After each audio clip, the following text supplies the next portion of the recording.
Good evening, ladies and gentlemen, and welcome to another thrilling episode of Film Banter. I am Daryl Smith. This, of course, is Mr.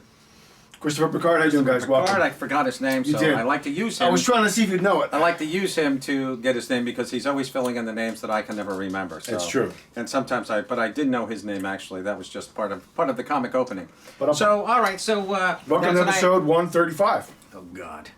I know, it's horrifying. Please, no suicides tonight. Please after hearing the numerical edition of our show. Please don't go to that forest in Japan and end your life. Yeah, really, don't do that. Of course, you're in Japan already, then it's okay. Then it's open season. Please, blow Maybe your they'll watch our brains episode on YouTube in the car before they go in there. We're the thing that pushes them over the edge. I hope not. Oh, yeah, very true. Did you see that? Did you ever see that film with Matthew McConaughey? We discussed it on the show, I believe. Did we? Oh, gee, I'm sorry. You know, we ate Chinese tonight. We shouldn't have gone to the buffet. Shouldn't have gone to the buffet. He wanted to go to the Grand Buffet. It was all God, Japanese and Chinese food. I know. Well, all fried, too. A lot of fried. A lot of fried stuff. A lot of boneless chicken fried. And buffets are always crap. Wasn't horrible. It was okay. A little overpriced. The only buffets I like are in Vegas. $16.90. Well, Vegas, of course. Those are the top. You got the best. You got the greatest. How much are they? Are they? Sometimes they're even free. Depends. Sometimes it comes with coupons or whatever. Last time I was in Vegas, we had complimentary breakfast with the Wynn, so it was very nice. Oh, really? Yeah. Jeez, I'm sorry. Too much Kung Pao chicken. I know. Boy, it's really Kung Paoing out today. Well, anyway, it's compounding. Compounding the Kung-Paoing. But yeah, okay. We're back for another show. We're going to do Zombieland. We are back for another show. The sequel of Zombieland, 10 years later. Yes, is it 10 years later? It's 10 years. The original one was 2009. Was Abigail Breslin in the original? She was. She was much younger, little girl. Well, obviously. Yeah. Obviously she was. And then I remember she had a mental breakdown. She had something going on where she was in a rehab facility or something. She was. A few years back now. I think that was her. I know it was her. Her apartment burned down. And really? Yeah, and I don't think she was able to save her dog. I think her dog perished in the fire. That is horrible. Story. And then she ended up just doing a lot of, she's a Disney chick, I believe. Abigail Breslin? I honestly don't know. Not sure. She might be. I remember her Little Miss Sunshine, these movies, and a couple other things. Was she the star of Little Miss Sunshine? She was a little girl. That was her. Gosh. That was her big break. Well, I may be thinking of somebody else. Maybe it was somebody else that had a mental No, crash. She did, because my wife mentioned that to me, too. Oh, okay. Yeah, I thought, geez, I'm sorry. Anyway, just let it go. It doesn't matter. I got gas. All right. What are you going to do? Nothing I can do about it. I hope that's not a reflection of how you felt about the film. Well, no, it's not, actually. Okay. All right, so let's start with... so we are going to start with Zombieland. Let's start with Zombieland. Double tap. We don't really need much of a setup here. It's just 10 years later. Really don't. The little, unlikely family of characters are still together. Yes. There's an element of this film where the two girls leave for a brief period of time. They do. Well, one girl runs away with a young girl, Breslin. Runs away with a young hippie kind of guy. Here we have the lovely Zoe Deutsch. And then she, after Emma Stone leaves with her sister in the film, which is Abigail Breslin, Jesse, a little bit later, goes to a mall with Woody Harrelson and meets Zoe Deutsch. Who has been living in the mall, and she plays like this, oh my God, like Valley Girl. She's a Valley Girl kind of thing. Yeah, very much. Very good, though. I thought she was excellent. She was excellent. I love Zoe. I like her very much. I know you love her. She's in your Before I Fall film, which is wonderful. Emma Stone's always great. And Jesse Eisenberg, man never ages. He looks great. He's been around for, 10, 15, 20, 30 years now. Not that long. Look at him. He's, I'd say 12 years, 15 years. Hey, what are the two magic movies? Now You See Me, and Now You See Me Part 2. Still See Me. Yeah. Because he still looks the same. Yeah. But pretty good. Emma Stone, this film is way beneath her. Here's our little Donnie Harrison, George Harrison's son, look-alike, who plays the hippie guy that the young girl falls for. I thought he was very good. Everybody in this film is good. This is just kind of a mindless little zombioid film. It is. As I sat there watching it, I said to myself, why am I sitting here watching this film? Robert really to see it. Well, it really This was funny. They brought in like the doppelgangers of Jesse Eisenberg, Luke Wilson. Curly hair. We have Thomas Middleditch, who was perfect. He was perfect. He was great. It was very good. Yeah. That was the best sequence. That was the best part of the whole thing. And that was also in the Elvis segment where the Elvis Hotel, the Heartbreak Run Hotel. by the wonderful Rosario Dawson. Lovely Rosario. I haven't seen her in a while. She's definitely aged a little bit. Not badly, but she definitely looks more mature. She does look a little more mature and darker or something. There was just some tone Maybe she's hanging out with Cory Booker too much. Maybe she is. Who knows? A lot of zombies in this movie, obviously. And this film features a new type of zombie that's much quicker and smarter, kind of like what we saw in 28 Days Later.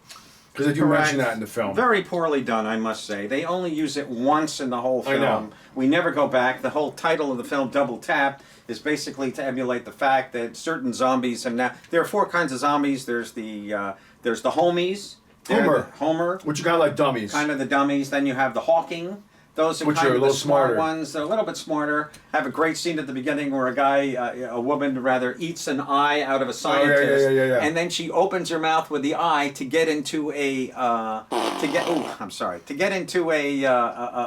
medical building with an eye scan. Yeah, with the eye scan. Yeah. So she opens her mouth. Very clever and kind of cute. It was nice. But the movie is kind of it's kind of a dumbed down kind of a film. There's really. As I sat there watching it, all I could think to myself was, why am I here watching this? This really should be an HBO film. It's kind of a sequel for sequel's sake. There wasn't a lot of new ground covered in this film. No. There's some funny elements. We see a kind of a peaceful compound of hippies at one part of the film towards the end. Right. And there's some good sequences there. Honestly, though, I went into this movie. I wasn't dying to see it. I had heard from some people I know that saw it that it was just crap.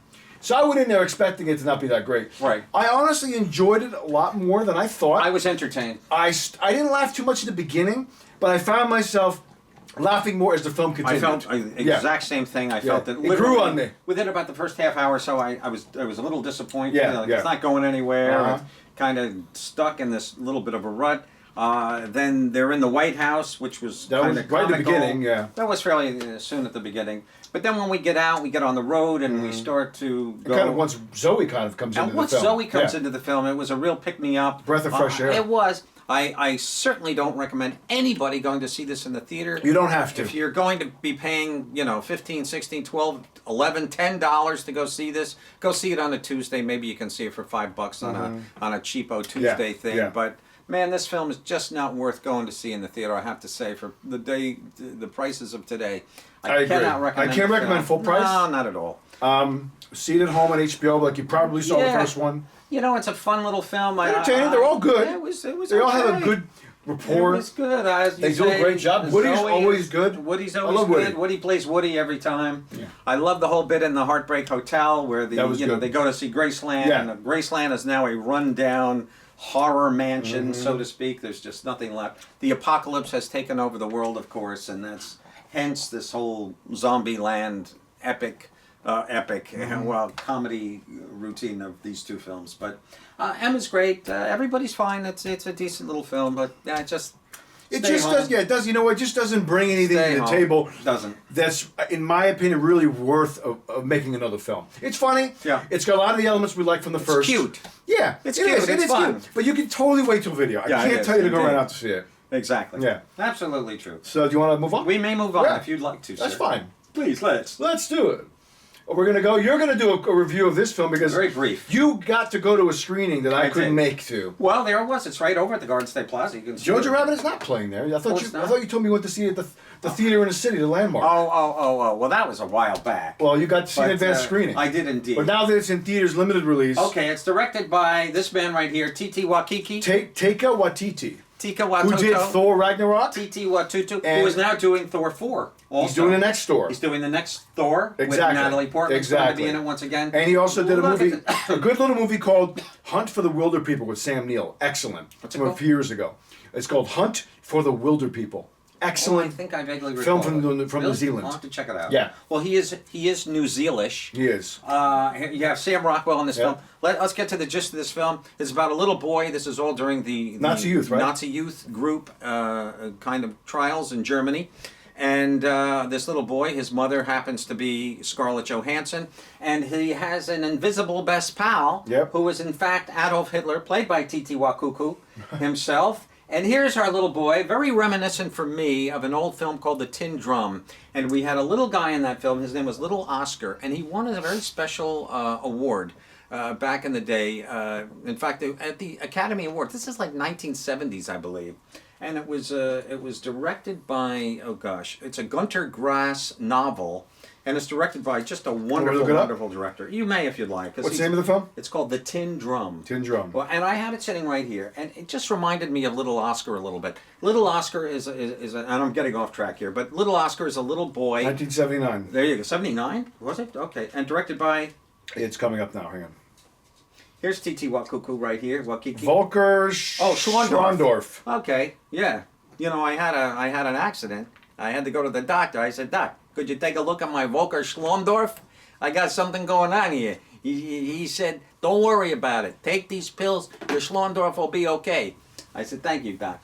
But anyway, here he is. Here's our little kid. Brilliantly played by this little kid. His name. It doesn't matter who it is. It does matter. To him matters. No, it doesn't. He's not going to hear this. Roman Griffin Davis. There you go. This movie is hilarious. I'm really looking forward to seeing it. It's hilarious. It's heartbreaking. It's got all those elements of pure absurd, ironic, just discharged, just so bizarre, off the wall, youth group kind of element. Scarlett, I hope she's nominated for a Best Supporting Actress in this. She does some wonderful things. This movie has, it blends into kind of some horrifying tragedy at certain points. These kids are all making fun of our little guy. Don't give us too much. Don't give away spoilers, please. No, I'm not giving away spoilers. I will be seeing this. But there's so many elements of just pure hilarity. He looks great. I saw this. Sam was dynamite in this film. This movie, I loved it. I can't wait to see it. It's so hilarious. It's just funny. It captured me. I loved it. I really, really did. I cannot wait to own this film so I can just sit here at whenever I damn well want to and just sit and watch it. Looks like a wild ride. It's such a kick. Scarlett's written and directed by Taika Waititi. He's a real talented guy. This guy is amazing. He's so great. He plays Hitler hilariously. There's just a real sense of fun to this film. It's always there's some brutal humor. There's making fun of people humor. Yeah. There's sensitive moments. A girl comes into the element. Is she a Jew? Is she not a Jew? She's a Jew, but it doesn't matter. It's that's not a spoiler. We know right from the gut she's a Jew. But of course. And of course, so it's a crossover film between the little boy and a little girl, and understanding what people are to people, and human beings are to human beings. And here's Titi Wakiki doing this thing. This is the great grenade scene. I love this. It's a very pivotal moment in the film. And. Sorry, but there we go. But look at Titi Wakiki here. He's just so good, this guy. I love him. I just love him. I love him. I love him. He's great. Cannot recommend this film enough. Case closed. Please see this. Definitely going to go see it. You're going to love it. Yeah, you're probably going to see it this week. I hope so. Well, it does open wider, I think. It does open wider, and I did see a big poster for it today at the GSP at the Garden State Plaza when I saw Zombieland. But this kid is great. Cool. You know, great future, huh? I don't know if he has great future. He's got a great present. Cool. His present and his presence are both very spectacular. But look at Titi Wakiki here. This guy blows my mind. He's so hilarious. He's a great actor. You know, he's a good actor. Good director and Loved actor. him in Thor: Height of Rock. If you saw Thor: Ragnarok and you don't know, he did the voice of the Rock character. Right. The Rock character who's there, a friend of the Hulk. Yeah, exactly. And he has a little buddy with him who kind of dies, and you go, oh, he's dead now. Oh, look, he's alive now. It's just, he's ironic. He's just got a great, wonderful sense of humor. I just saw him on the Jimmy Kimmel Show last week, and he was spectacular. He was funny. Great. He's a kick, man. Look at him. I love him. Here he's doing James Bond, kind of with the gun thing. You're giving a big F-U to Adolf here in the back. Love it. Let us move on, sir. Looking forward to that one. It's a great one. Now we're going to do a film? Great film. Please check out Jojo Rabbit. I'm going to see this. It's just a kick. It's not for everybody, though. It's, you know, there's some... You know, it's a Nazi film, but it's just, you know, it should play double feature with the producers. The old Mel Brooks film. Oh, yeah, that'd be good. Zero Mostel, Gene Wilder. Classic. Just has that kind of off-kilter fun of it. I loved it. Cool. I did. All right, let's move on to The Laundromat. So Laundromat, for those of you that might not know, is a film that's a Netflix film. It's also a limited release. It's basically about, if you may recall from a couple years ago, the Panama Papers scandal that came out, where there I was... didn't recall. Yeah, Please tell us what it's about. Okay, so the Panama Papers was a couple years ago. It was a story broke that there was this prestigious law firm in Panama that was basically laundering money for people all over the world and letting people hide their money offshore. A lot of their clients were criminals.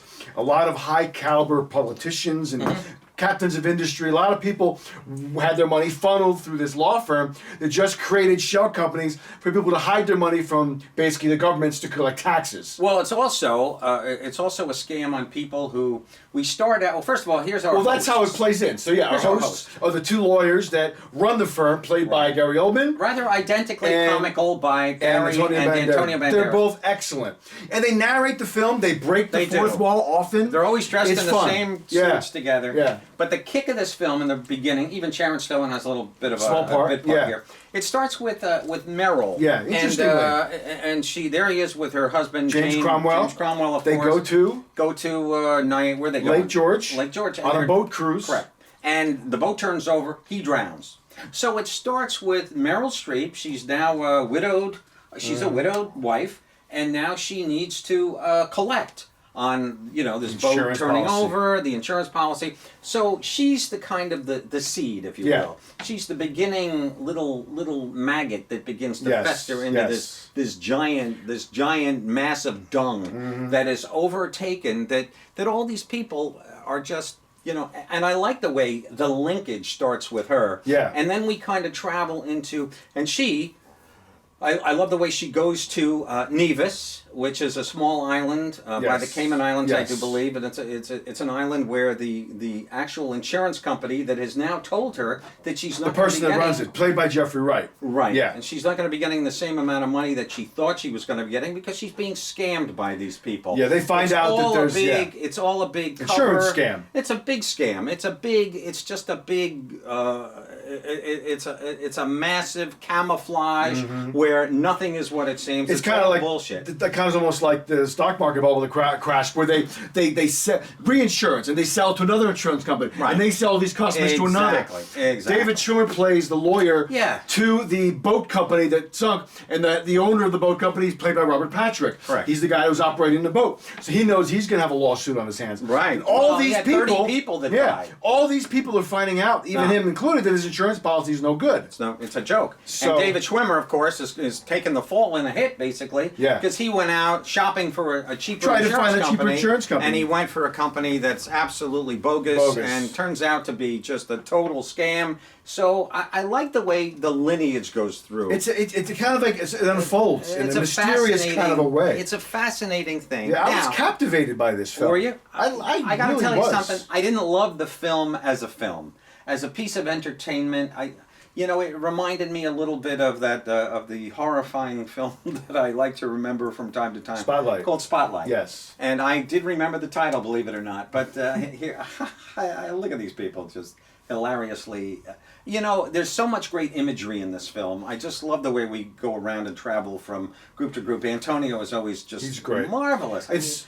He and Gary were terrific together. They were great, and they command large portions of the film. Absolutely. In these, what's amazing is that Soderbergh and his cinematographer obviously have designed these long tracking shots of these characters, mostly the two of them, walking and talking. The first time we see them, they walk through about 4 or 5 different environments in one long camera take. Okay. The whole environment around them changes. Yeah. So there's a lot of storytelling by these two guys in these monologue fashions that are just so interesting and well acted and well shot. It's very well done. It's very well done. And I thought it was a very interesting and intricate piece of work. I agree. I didn't love it as a piece of entertainment, though.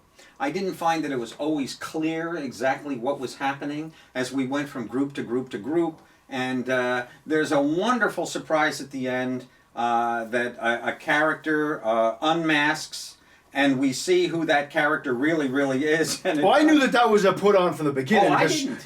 Well, because that person didn't look like a real person. Oh, I could tell there was really? makeup on. Yeah. Oh, okay. Now I didn't know it was who it was. Yeah. But I knew. I just said that person doesn't look like a real person. Oh no, looks I like, believed it. It looks like a costume. I believed it I all knew the it way. from the start. I believed it all the way. I Yeah. thought, okay, this is a real person. Listen, people are not always beautiful. I know, that but are it in just films. stood out to me though. Okay, but I'm not to cool me. though. I didn't liked it. expect it to be somebody True. revealing himself Yeah. in the film, but to me it just looked like an actor that had makeup on. Okay. But that's okay. No, it was but a great still reveal. fun. It was a great reveal, and it was a nice ending. And I didn't always love the talking to the audience, breaking the third wall. Of Antonio and Gary just coming out and talking directly to we the audience. Yeah. That always just kind of, it's a little bit of a It turn doesn't on. always work in a lot of Doesn't movies. always work. In this, it was okay. For me, it worked in this It was film. because they were funny together. He does a great German accent. I know. And Antonio's Antonio. Antonio was Antonio. But I he don't was think great. he can ever not do that accent. So intense. He was great though. I liked it. I liked it a lot. gotta say, I probably I enjoyed liked this it. film more than anything I watched this week. Really? Okay. I Fair really enough. liked this film a lot. I liked it as a piece of art. Yes. As a piece of entertainment, because I wasn't always exactly sure how we were going from this group to this group to this group. So there How was it a little connected. bit of a backlog of brain farts there. This would be a perfect cue for my anus to begin It would. co-powing, but unfortunately it doesn't seem to want to. But also here we have the Big Bang's Theory. This is Bernadette, who's married to our little the wonderful guy who was also in a film with. I'll bet they know each other, Meryl and her, because she was in that great film with Hugh Grant. The Florence Foster Jenkins? Correct. A good film. Right, and the boy who plays her pianist. Oh, that's is right. Her husband. Yes, it also was. from Correct. the Big Bang. Correct. Yeah. But there's Stephen and Meryl together. Yeah. And I didn't love the film as a piece of It's entertainment. not for everybody because, it's not it's not the most captivating topic. Well, it was a little. But for me, it was little off the wall. interesting. It was a little. It wasn't quite clear enough. It seemed to be sacrificing set pieces and acting for the actual root meaning of where this film was taking us via the route that it took to get from Meryl to the big grandiose, the grand scheme company, Jeffrey Wright, basically. Yes. Who was behind all this mastermind stuff, and no spoilers here, but I thought feel like I thought that the carrying out of the film was far better than the film itself. I think for me, one of the things that kind of similar to what you're saying is that at times I feel like it rushed, it jumped from one thing to another, time was really skipped. Yeah. And then I felt like we suddenly were at the ending. I'm like, oh, it's over already. Right, it was only an hour and 34 hour minutes. and 34 minutes. I know. However, I really enjoyed it. For a Netflix film, it's, again, I think one of the better ones. As a film in limited release, I don't know if I would go out to see it in the theater. No. Watching it on Netflix, though, was fine. It was fine. It was good. This could have been an HBO film, It probably would have been had they bought it. But it is one of those movies that... It's based on actual secrets. It is. And this is one of those movies that does make you angry because the financial industry, especially in this country, hasn't changed since all this stuff happened, since The Big Short, since this, both kind of tied into the same root problem in America, right? Of the tax loopholes and the laws in the financial industry. This kind of shit's only going to continue. The rich only going to continue to find the loopholes. Yeah. So that element still exists, and so you're still going to find yourself being a little angry. No. But I'm glad that it exists, that it highlights this industry, this problem. It was far too entertaining to really address the issue. I do agree that they added the entertainment, the comedy element of it. Yeah, and the comedy that maybe hurt distracted. the impact. Exactly. I know what you're saying. It distracted from the whole element of where this film really should have taken us, and the frustration that we as insurance holders, as we all are. Yeah. Thank God I have a traveler's insurance, and I got a thing through the roof of my house not about a year ago. Policy, in fact. And they next day, checking my deposited for me the next day. So whatever. I thought Sharon Stone was good. She's good. Yeah, played a good realtor in this film. Yeah, I just really liked her. Who else was in this film? Anybody else of any work? That's it in terms of major I think characters. so. Yeah. It was really Meryl's film. It was Meryl and these two, really. Meryl and these two. They were really the three main characters that we saw. Yeah, it was quite entertaining. It was. So, there you go. I recommend it. I would recommend it. Okay, I'll recommend it. All right, we're going to do now a film that's fresh on your streaming platform next door, Stuber. There you go. It's a film with two very likable actors, Kumail Nanjiani, Dave Bautista. Kumail is an Uber driver. Dave Bautista is a detective in Los Angeles who's he's looking for a criminal that he's been trying to find for a long time. Well, not quite. It's basically about... No, but he's on the hunt for a main... He's on the hunt because this particular lady right here is his partner. I know. She's murdered But they were in pursuit of the same guy when she was killed. Oh, is that correct? Yeah, the same criminal organization. Oh, I didn't realize that. Yeah. I know. And here we have this guy who's... He's part of it. The Akbach. He's the guy who rode the elephants. Tony Jaa. Kind of Sabu Jr., if you want to go back to the 40s with little Sabu he played the Sabu the Jungle Boy, in fact. But this film is overwhelmingly violent. It is. It's got great. There's a reality element to it. It's way over the top. When I say reality, I mean just the comic element of the violence. And I thought Dave Bautista is wonderful. He was great. I thought they're both excellent. His character. Great. The reason he needs an Uber is because he got LASIK surgery and he can't see for like 12 hours. So he's squinting the whole movie. But I thought the two of them were excellent. They're both very likable. They're a great pairing. Yeah. Mira Sorvino's in the film. She plays his, I guess, captain. Right. You know, and I... With a twist. Yeah, which I saw coming from a mile away. Right. And then the other subplot is Kumail is in love with his girlfriend, not a girlfriend, but a female friend who he's involved with a business venture with. She's on Glow right now. She's on Glow, Betty Gilpin. Right. And he's terrific. Always loved her. Right. And now finally her barriers are down. She says, "Oh, come on over. I'll have sex with you." So he's trying to get over to be with her. And he's and stopping him from doing that. Well, he's saying, "Listen, I need you as an Uber driver. This is police business here." Exactly. The film basically comes down to these two guys and their chemistry. That's what made me like the film. Me too. Because it's not really a great film, but for me, their rapport is very watchable. I think they make it very entertaining. They make it a solid 3-star film. And a solid 3-star film. Oh, here we have the guy from Shameless. He's in the show Shameless. Yeah, he's a small part in this. Yeah, a very small part. He's been in some Magic Mike films too, I do believe. But I enjoyed this film very, very much. I was entertained by it. Literally sat here. I wouldn't go above 3 stars though. A smile on my face. It came out, as a matter of fact, today on Blu-ray. It is out. No, it came out last week. Did it come out? Yeah, because I covered last week. I mentioned that it came out. My mistake. That's okay. But thank you. Still fresh. It's still fresh.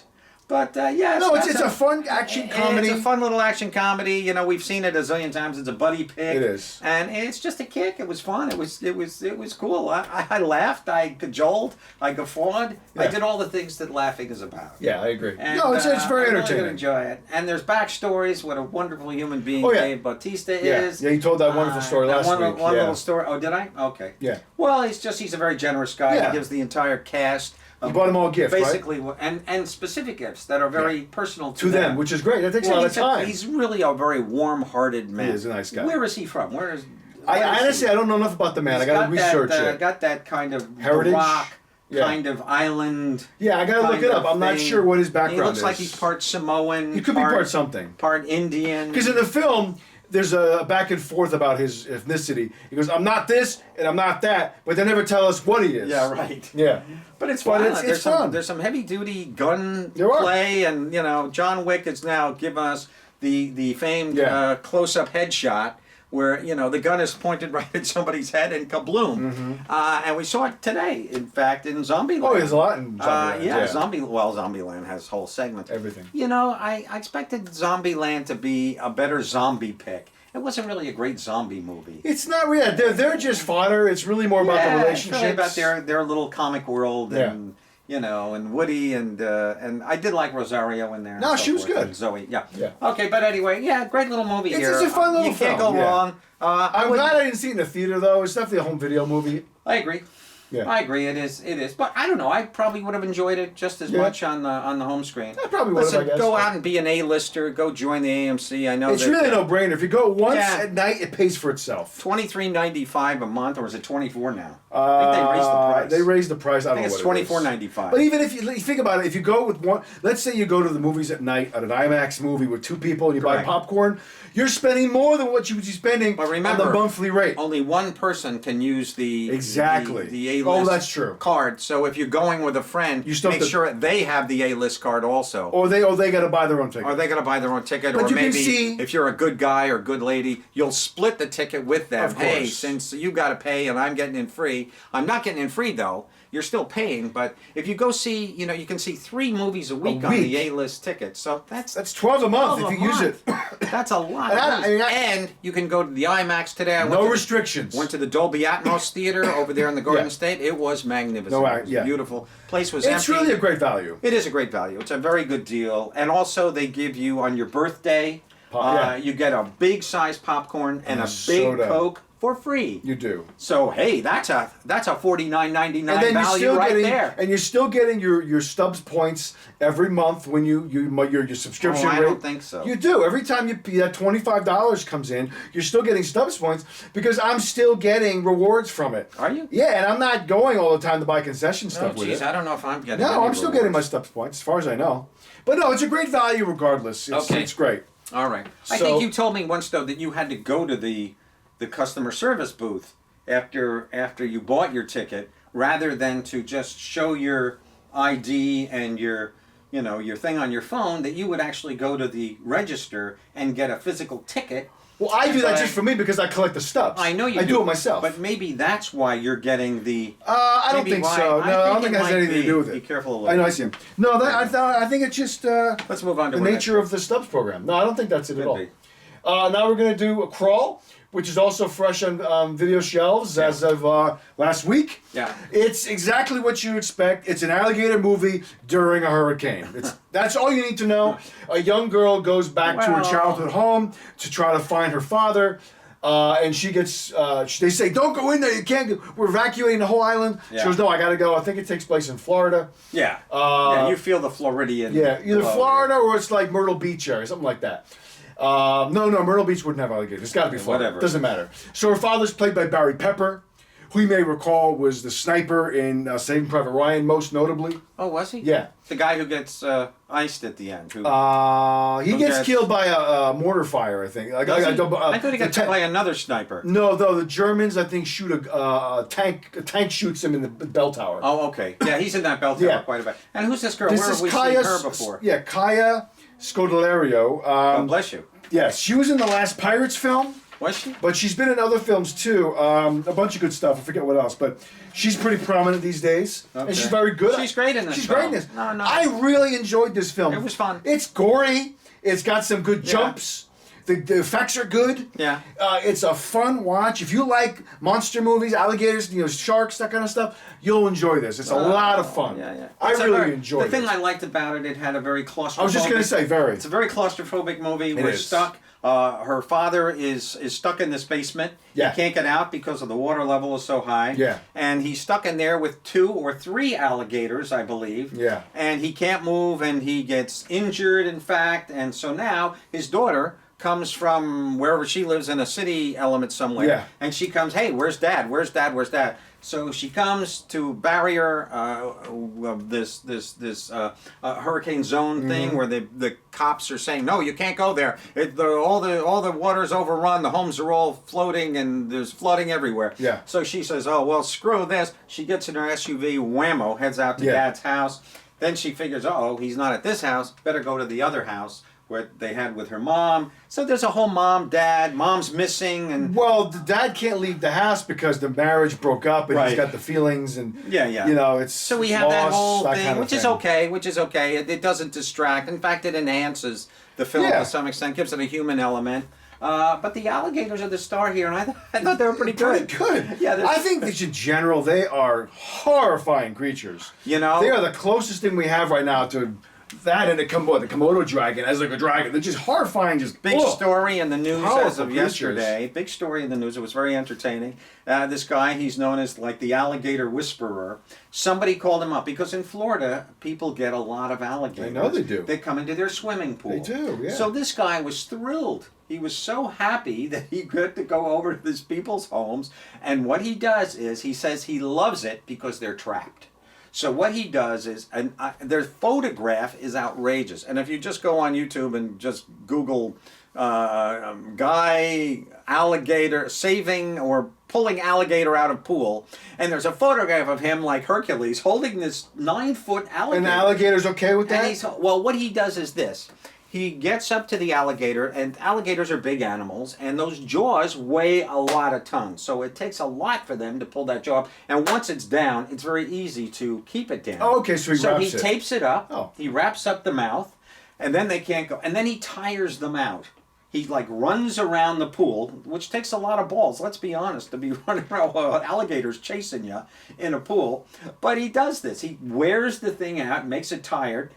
I guess then he wraps it, or he probably wraps it before he does all this. I hope so. And then the alligator is tired. He just picks it up and carries it out and brings it back. It's away. Brings it back to the lake where it came from, and that's it. He's got to be strong. He's a big. Well, he just has that. He looks like Upper body strength. He should be starring in in a Terminator movie film. somewhere. Yeah, he's very good. He's very good. Interesting. But anyway, I like this film a lot. It was fun. It was mindless fun. Yeah, I enjoyed. You saw it in the theater. I went to the theater with some friends to see this film. Yeah. We had a good time. It's entertaining. It was. Yeah. You know, it's not pretending to be anything, and it's not. True. It's an alligator film in a hurricane. I'm in. I'm sold. There you go. Very simple. The dog plays a very important role in the film. As they always do. You know, dogs are always, when they're in films, I dread it because you're always waiting for someone to go like Timothy Bottoms in Apocalypse Now, and they get this puppy, and then they're fired upon as they're going upstream with Martin Sheen looking for Marlon Brando, of course, and suddenly, where's the puppy? Where's the puppy? The puppy's gone, and me as a dog lover, owner, I'm always freaking out. So, the dog's on the roof running around, and it was kind of fun. It's just a nice little chemistry movie between her, dad, the dog, the other people that kind of show up to help, who all get, there's a lot of visceration, a lot of people getting destroyed. Yeah, what's cool is sometimes when you don't expect it. Yeah. It's got its predictable things. Of course, they have to reveal in the beginning of the film that she's a very skilled diver, has won awards. Oh, right. Well, that's the opening of the film. And that makes, exactly. Well, no. So she can hold her breath for outrageous There's a lengths. reason, exactly. Yeah, she can hold her breath for She can save Dad. 3 minutes or so at a time, so she has to swim over here and over there. But I did like the fact that the people who come to save them, these guys, and they're coming in their police boats, and he get out, let's go try this. They get out of the boat and they walk over. Suddenly, wrong. Yeah. These vivid scenes of the alligator just grabbing them by the teeth and pulling them down, and the blood is flying. It was fun. It was entertaining. It was fun. I enjoyed it. Thank God we can see these kind of things in film as opposed to in real life. And I haven't really seen an alligator movie in a long time. When I was a kid, I remember seeing Alligator 2 with Joe Bologna or something. Really? It's been a long time since I've seen an alligator movie. Okay. Yeah. Well, because that was the first time I took note of him. I'm like, is this guy's real name, Joe Bologna? Well, he was in The Girls from Rio, that movie with Michael Caine, Demi Moore. Yeah. Kathy. He had a prominence in the 80s, 70s, Kathy right? Ireland. Was it Kathy Ireland? No, she was an actress. Was it her? Kathy Ireland was actually a model. She was. There was another But she did act as well a little bit, I think. There was another little actress who was very cute, and I remember she did a lot of soft porny kind of movies, and she was in this film also with Demi. Just cool little stuff. But Joe Bologna was always kind of a cool guy. He always played the tortured husband. He did, who, he should have been in The Godfather, actually, but he wasn't, thank God. He would have ruined the film. Here's our Predator right here. Gator. There you go.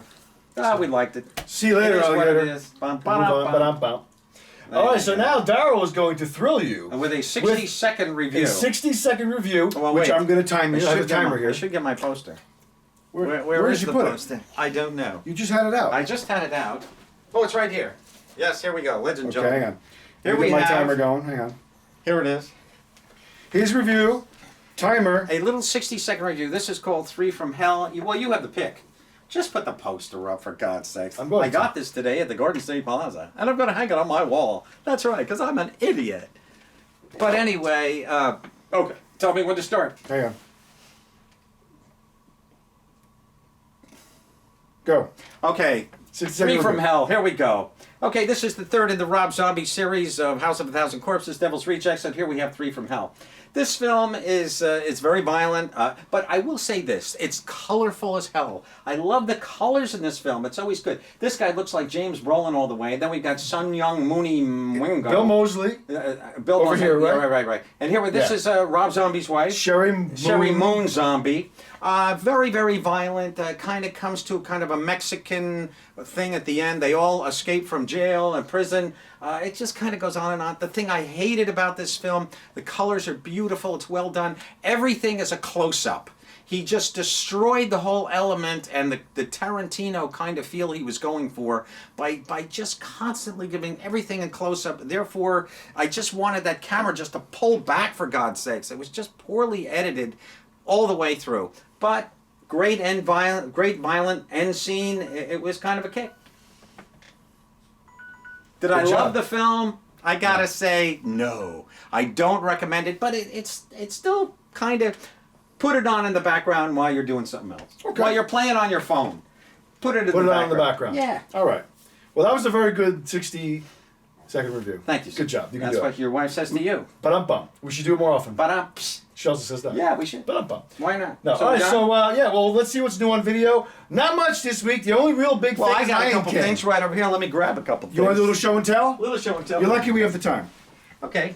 Bart, say that again? We have a couple minutes, so. Oh, we do? Well, 5 All minutes. right. Well, here we have, no, that I got last week. That I got last week. I just want to do a little Guillermo kind You of gotta thing. come this way. I can't go that way. All right, here we go. Here we go, folks. A little quick show and tell. Today, I got this. It is the new Daniel Craig James Bond 4K. This is strictly Daniel Craig, however, so it has Spectre and Shadow, Skyfall, whatever. The Which is the bullshit. best of the ones he's been in my opinion. I like Spectre quite a bit. Really? I really care do. for that one. Well, no, actually, I love Casino Royale. It's got That's good. my love. Quantum obviously is the weakest. Quantum is the most But horrible. in that film. movie, unfortunately, was just because of the writer's strike. It fell victim to that. Well, yeah, Quantum of but Solace. never should have been put. Who directed the film? Was it Sam? No, Mendes? Sam only did Spectre and Skyfall. Oh, we did. I forget who directed. I can tell you in a minute if you like. Oh, it doesn't matter. Who directed But Spectre. I love Casino. I love second one. Casino. I love this film. I think it's a Martin. It's one of the standard Bond guys. Martin. Yeah, it was. Yeah, I know who you're talking Yeah, about. Martin or blah blah blah. It was Quantum of Solace. Yeah. No. I'm actually want to know who directed Casino. Hang on. Well, I'm on Quantum already. Give me one second. Okay, it also has the extended edition of Casino Royale, beautifully packaged in this wonderful little silvery box. Mark Foster directed Quantum of Solace. Okay. He's the guy that did Monsters Martin Ball. Campbell. I think it was Martin Campbell. Directed Well, let's look up Casino. Casino Royale right now. Casino Royale. But look at this box set, ladies and gentlemen. It just makes you want to cream in your jeans. Martin Campbell, correct. There you go. Good time. And just a great little thing. It's just nice. It fits so beautifully on your shelf. Beautiful. Where the $49 I spent, no, $39 I spent to get this will just go nicely packed up there on the wall with all Very my other nice. vast wastes of dollars that I've wasted on my whole 4K collection until they now come out with an 8K collection. And then which you I'll have to then redo it have to again. buy it all. Well, let's face It's it. for suckers like We you. started with VHS. We then went to DVDs. And now we went to Blu-ray. Then we went to Blu-ray, and now we're at the 4K level. And before Blu-ray, it was HD DVD, so people were buying both. Well, very Together. true. Yeah, and that's a shame. Laserdisc, don't forget. Well, that was before DVD. Very true. Well, Laserdisc And they say- precursed the DVD. That was VHS, Laserdisc. Well, no, Correct. VHS Beta at the same time. Well, okay. And they Yeah, say- but that's VHS. Yeah. We're still on that. Yeah, but Laserdisc compact- they say is still actually the best quality of all of them. Oh, I disagree. I've never watched the Laserdisc. I had a Laserdisc player. I'm sure you did. And it was a problem. It always was a problem because most of the time the disc would be, for it to be truly high def, which is what they were really going for, they had to put a limited amount of data on each side of So the you had to disc. flip it, right? So it had to flip. So Yes. you literally had to it's like a record album. I know. You have to get up and turn the damn thing over to listen, to view the other side. Sometimes you had disc players, like I did. I had a Pioneer laser disc player that was bought for me by my wife because she loved me so much. And she did. So we had this player, and it literally would flip the disc. For you. But it would flip it for you, but the racket it made, flipping it, you just cringed every time thinking, oh, something's going to go wrong here. See, what they should have done was design it in a way that there's whatever system does the reading, Well, it doesn't. have it on top too. Well, so it doesn't have to no. flip.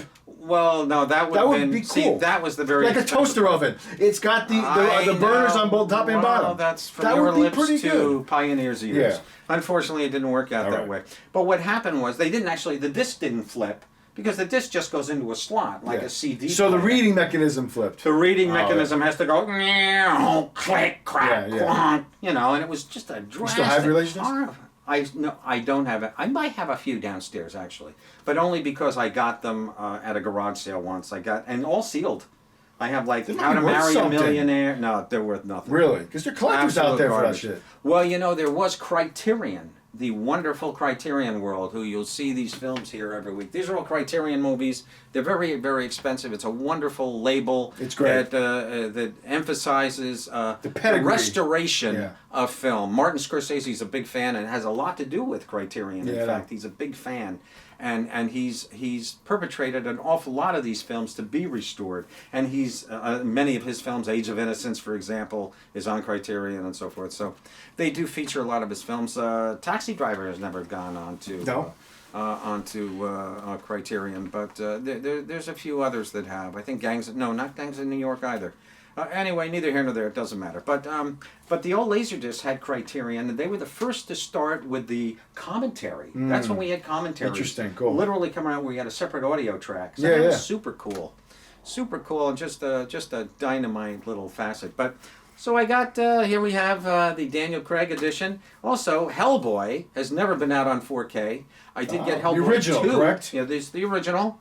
Poor Selma Blair, I was just looking at her today online. Selma Blair is now bald as Sinead O'Connor. She has MS. She has multiple sclerosis. Yeah, why is she bald though? I have no idea. Apparently, her particular breed of MS entails chemo. Some type of chemo. Yeah, so she's getting chemo, so she just shaved her head. That sucks. And it's very sad, but she's still doing acting and so forth. That's a terrible disease. It is a horrible disease. Didn't Richard Pryor have MS? I believe he did. He did, yeah. Yeah. What else do you have there? And they just lose, it's a muscular control. It's terrible. It is a horrible, horrible thing, but she's still apparently... Eats you away. Yeah, she's still doing stuff. And then, of course, there's Pan's wonderful Labyrinth. Pan's Labyrinth. The wonderful, the brilliant. Also on Criterion, by the way. It's still, I think, his best film, his best work. Well, it's certainly his so most good. Vividly... this is Wizard of Oz from hell. It is. It's about a little girl who just goes through, a really dark, horrifying... yellow brick road and just really ends up in the depths of hell, literally. Yeah, it's a horrifying piece of work. Great. It really is, and it's not a happy movie by any means. That's true. But there is a great sense of freedom, and there's a freedom fight going on during this movie. And on the backdrop, it takes place in Spain. There's a Spanish war going during the Spanish War. Absolutely. Well, that's what I mean. It's a fight for freedom. Yeah. That's what I'm talking about. Great film. It's a wonderful little film. A lot of great characters. It's Guillermo really at his finest. He also did a movie that I loved in Mexico called The Devil's Backbone. I never saw that one. I'd like to see that. I know all about it. It's a little boy. Just never seen it. Yeah, it's a great little film. I'd like to see that. Also, he did a movie called Kronos. Yes. Which is also a cool little film. Yeah, I'm going to add those to my list. I got to watch them. I've got them sitting right here, basically. Cool. But really just entertaining. I love Guillermo. He's one of the most visual guys ever. To my list here. There you go. Just wonderful, though. Lion King came out today on video. I still have not seen. Honestly, I'll probably never watch it again. Yeah? It was good, but I don't need to watch it again. Yeah, those Disney, and now that it's, they're not even doing, it's just a CGI animation. It is. I can't say much about it. It's just programmed to make dollars, and that's pretty much what Disney has become. Well, that's all it is. Now they're a remake factory. Now that they've acquired also all the properties from Fox, they're going to start remaking all those things. Yeah. So it's very tragic, unfortunately. It is in a sense. I mean, it's good if they maybe take an obscure film that really needed a remake, okay? But they're going to try to remake things that don't need to be remade, and it's going to be not fun at all. They just did Maleficent 2, The Witch of Evil, blah blah blah. Yeah. And and I do love Angelina because she made Maleficent literally for her kids. because they wanted to see mommy in a movie. Of course. So she makes a movie where she's a terrifying character. Yeah. Scares the dragon shit out lady of or her whatever poor- she Right. is. Well, Yeah. she's not a dragon lady. She's this. She's. Well, she has wings. She's got horns. She Demon? is the witch, basically, in Mirror, Mirror on the And Wall. Sleeping Who's the Beauty. fairest of them all? It's Cinderella. No, Snow White. Snow White. I'm sorry. Basically, Snow White is what it is. And yeah. and of course, little Elle Fanning is in it, and she's the. No, it's not the witch in Snow White. No, that's the witch with the big nose. I think it's the. No, it's the Sleeping Snow Beauty. Queen, or I think it's Sleeping Beauty. no, Snow Queen is the ones with Snow Queen and the Huntsman. Yeah. That's Charlize. And, That's part of the Snow White world. Right. I think it's That's part of Kristen Sleeping Thomas. Beauty, Maleficent. I think she's that. It must be because she Yes, goes into a deep yes, sleep, and the yes. prince has to come and That's kiss her to Sleeping wake up. Beauty. It is So Sleeping they Beauty. expand on the villain's Basically. side story. So they're giving her that. It's like Wicked on Broadway. Pretty much. They're Which they taking should the- make into a film because that's a great musical. They might as well. I went to see it. It's still there. You It's- saw it?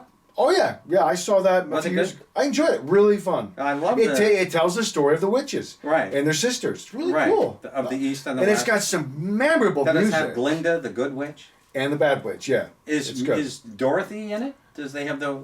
Mentioned. Not. Is she? It really focuses on the witches. Oh, interesting. The other characters, the original characters, Okay. are present, but they're not main things. They're like Okay. background. All right, cool. But opening this week, real quick, we have a few things coming out. A bunch of things. We have Black and Blue looks interesting. Black and Blue. It's interesting. Totally gonna wait till video for this one. I'm not dying to see Are you? this. I don't know. It looks okay. It's a cop, bad cop kind of a thing. Girl trapped. She's a cop finding out everybody's corrupt. And now all the other cops are trying to kill her. This Yeah. looks like fun. Countdown. It's basically about an app that can tell you when you're gonna die. Looks like fun. Oh, it's all great. kind of a horror. Yeah. A lot of teenagers in it. Oh, good. Looks- No, people I really do want to see I know. die, by the way. I'm not gonna run to see Bruce. this, but it's Best Western That's Stars. his new album. Co-directed by Bruce Springsteen, all about his making of his new album. Oh, gosh. Looks kind of pretentious, but He was on Jimmy last night. I Yeah. still haven't watched him. But I do love Bruce. I mean, he's got great heart. And this looks interesting. We have Frankie. It's got Marissa Tomei. We have Brendan Gleeson. We have Isabelle Huppert and Greg Kinnear. Ah. I don't know anything about this film, but it looks interesting. I'm not going to probably run out and see Frankie. it. Okay. It'll probably be on video sooner than you can think. Too bad it's not called Famke, and then Famke Johnson could could be just in be it. I know. But I love this woman right here. Oh, yeah. Marissa Tomei. She's on Broadway right now. She is on Broadway Getting right rave now, reviews. and she's with Adam Driver, I believe. Is it that show? No, that was Adam Driver with that was the one Kerry with, Russell. Kerry Russell. Yeah, right. that was Burn This, I think it was called. Yeah. And this one's something else. Something else. But it's another passionate is. two-person It is, yeah. story. And where it's a she's famous play. making out on stage. Yeah. Isabelle Huppert's in it. That's all She's you need great to know. in this film, yeah. Well, she's just wonderful. Also, we have, never heard of this. Looks interesting. The Last Full Measure. Okay. Looks like a Vietnam film with a big cast here. Look, Steven Spielberg stars in this I one. know. Played by William Hurt. Peter Okay. Fonda must be one of his last roles. Okay. We have Samuel L. Jackson here. Maybe not. Maybe he's just dead and they prop him up. Could be. There he is right here. Sam Jackson, of course, just And Harris. He just takes off his Star Wars suit and then then he takes off his Marvel suit. his Marvel suit, and then he just gets into something else to do. It was like in the King Kong film, Yeah. Sam Jackson needs to just take a rest. I for a love while. Sam, but I he's- love him too. Love this man right here, Christopher Plummer. I was thinking about him the other day. I'm like, this guy is working so much. He does, and just he's a great one of the job. oldest actors out there right now, consistently working. Julie Andrews was on Stephen. I hope he Colbert doesn't last pass. night. I do too. I met his daughter That'll be a Amanda. big Just one. a wonderful. Yeah, I met her too. Day. Yeah. His daughter's Amanda Plummer, if you Amanda don't know. Plummer, there from you the go. beginning of Pulp Fiction, one of the Honey Bunny and Sweetheart. There you go. But He's a yeah. great guy. So she was talking about though. Julie Andrews was talking about a scene that they filmed in silhouette there on in Sound of Music, and just what a great guy he was, and how Robert Wise had to adjust the whole thing because there was heat and noise coming in from filters and light machines they had were making horrible noises. It's just one of those great behind-the-scenes stories. Yeah, it's interesting. Anyway, move on. And then we have this. Look, I want to This see does this. look good. The current war. We have Michael Shannon Yeah. and Benedict Cumberbatch. There you go. But then we also have Nicholas Hoult. Yeah. We have Tom Holland. Too bad Tom's in it. I like Tom. You know. Spider-Man. But this is good. This is all about the battle between Thomas Edison and the other guy. Was it Westinghouse he plays? No, who's he I play? don't know. I think He doesn't play Tesla, He plays does he? General Electric. Yeah. No. Yeah. Wait, no, maybe. Or, I think he he's might play Sergeant Tesla. Electric. Does he play Tesla? He's Sergeant Electric. Sergeant Electric. Yeah, General or Electric. Corporal Electric. Yeah. But and you know who I do love is Nicholas Hoult, man. He's great. I think this guy is just dynamite. He's in so many films. He's constantly all over the map, and he's great. We saw him in that Salinger film, and then he did the other. Oh, yeah. We just saw him in that other biopic. He's in everything these about days. 2 months ago, we did another biopic with him, where he played J.R. Tolkien. Yeah. Oh, Tolkien. He was Tolkien. dynamite. He was good. He was He dynamite. plays George Westinghouse. Oh, does he? Yes. Westinghouse. And he plays Thomas Edison. Right. It looks interesting. I'll definitely want to see this one. But this is being billed as the director's cut. I didn't realize there were multiple cuts of that. Who directed this? It's not Sam or somebody. No, it's not anybody huge. It's a British guy, as I recall, possibly. Alfonso Gomez Rajon. Obviously, he's not British. No. No, he's a guy who's German, I believe. Oh, he's raised in Texas, but he's he's obviously a Latino American. There you go. He directed Me, Earl, and the Dying Girl, which I never saw. Nor did I. Doesn't matter. But this is also coming out, and then I think there's one other thing there. Okay. Now we're back to that. That's it. So that's it. Well, we'll be back next week. We're going to be doing a Halloween show next week, covering some horror films. How horrifying. We're pretty much sure we're going to be going down to Secaucus Store Studios. Yeah, our we'll friends be doing at Beat something Terrific. down there, And we'll do some fun things down there. Yeah, it should be loads of fun. And if it's not a lot of fun, we apologize. It should be loads of fun, but then again, it probably won't be. Doesn't matter. But there you go. All right. But we'll see you guys anyway, because we do good. it and we keep doing it and we keep doing it. Yes, we do. Yes, and he's very bored right now. I'm not bored at all. No, tonight was a good show. It's a good show. I enjoyed it. Moved along at a nice pace. Did move along at a nice pace. I think you're right. I have been in a slump. And you're coming out of it now. I have been depressed. Maybe my painting had something to do with it. Maybe it lifted you up a little bit. Maybe what? The painting maybe had something to do with it. I don't know. No, I don't think so. No. Okay. No, I don't think so. But I do appreciate it. No, I know you do. Chris did embody me with a wonderful, a handmade painting of Tyler, my dog. Did we show it to the people? Last week we did. Yeah, you opened it on the air. Go on YouTube. If you haven't seen it yet, there's a video that's, I think I put it out there on its own. It's just him opening his birthday present. Yeah, which is a hand-painted picture of my dog who has passed away now for 2 years a year. ago, yeah. Was it Tyler. 2 years? No, 2017. It was June was 2 years. Oh, because we're 19 now. 2019. Yeah, I know that. I think he died in June of 2017, correct? He died in 18. Was it 18? Then it's been a year. No, it might have been 2017. Very possible. Yeah. Yeah, it's been a while. Poor a little shame. guy. I miss him dearly. I know you do. I do indeed. All right, but regardless, folks, we'll be back. We'll see you next week. We shall return. And all the best for you in the upcoming weekend. Yeah, right.